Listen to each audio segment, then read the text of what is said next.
Joe and Jay Maddon's Respect 90 Foundation held their annual Try Not to Suck in the Valley golf tournament recently at the Valley Country Club in Sugarloaf. It helps out the Hazleton Integration Project. Before he teed off, the Los Angeles Angels manager spoke with reporters. I asked him about H.I.P, art, and cardboard cutout baseball fans. Joe, you mentioned the social injustice, and you mentioned how it would be nice for H.I.P and Hazleton 1 to be an example for other communities throughout the country. Do you think Hazleton's doing a good job of coming together and working together, getting through a pandemic together, and maybe being an example of different types of communities and different backgrounds having a discussion and the H.I.P Center kind of leading that? I think we're at the forefront of a lot of this stuff, especially in the smaller communities throughout the country. I mean, you get to the big urban centers, if you large cities, they have to develop these same kind of concepts within pockets of a big city, but we have more defined boundaries that we could actually create this organization where you could see the impact. You could actually see it by the borders of the city and the surrounding area. And you're seeing it. You're seeing it. I'm seeing it. I'm really proud of what we've done here.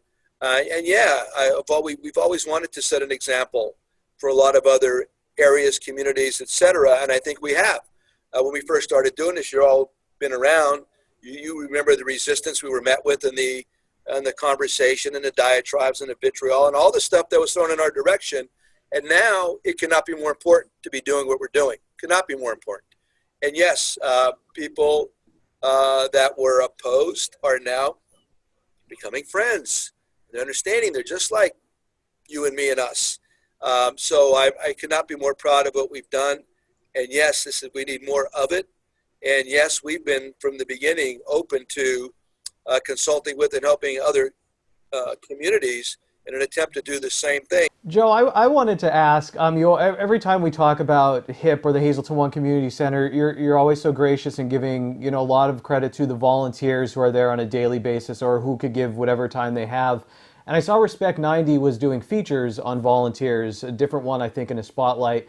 I was able to read the most recent one, which was really interesting, about that Philadelphia A's player and his wife during the 1918 pandemic.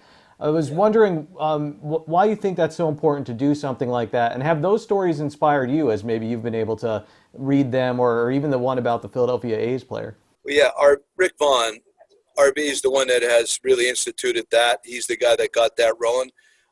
It's the residue of me constantly talking about volunteerism, and then RV followed up with these monthly highlights, including the baseball player during the 1918 pandemic. So, and his wife.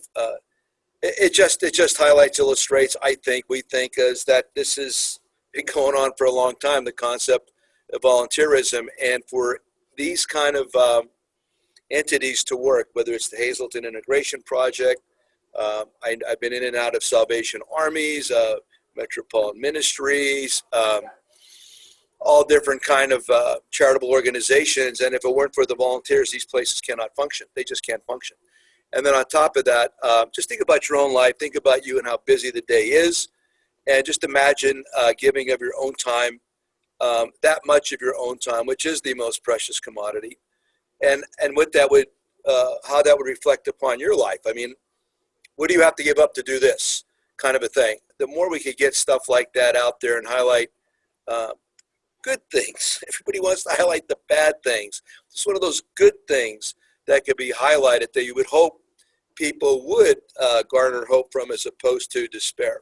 Were there any of your family or friends as cardboard cutouts in the stands? Was there a beanie cutout or anything? And I did actually want to ask a Peace, Love, and Chalk question too, saying that was the perfect event for 2020. And I don't know if you've been down Broad Street to see the progress on the Arts Center downtown, but that looks beautiful. Have you been impressed with the progress of the arts in town? Well, I haven't had a chance to see it, but I'm really eager to see it. Peace, Love, and Chalk, it seems to be growing, and I really want to keep growing that. I'd love to include more of the entire area, up to Wilkes-Barre, whatever, out to Bloom, maybe down at least Jim Thorpe or beyond. Get some folks, more folks involved, because there's a lot of legs there, I think, that could eventually really highlight our area even more.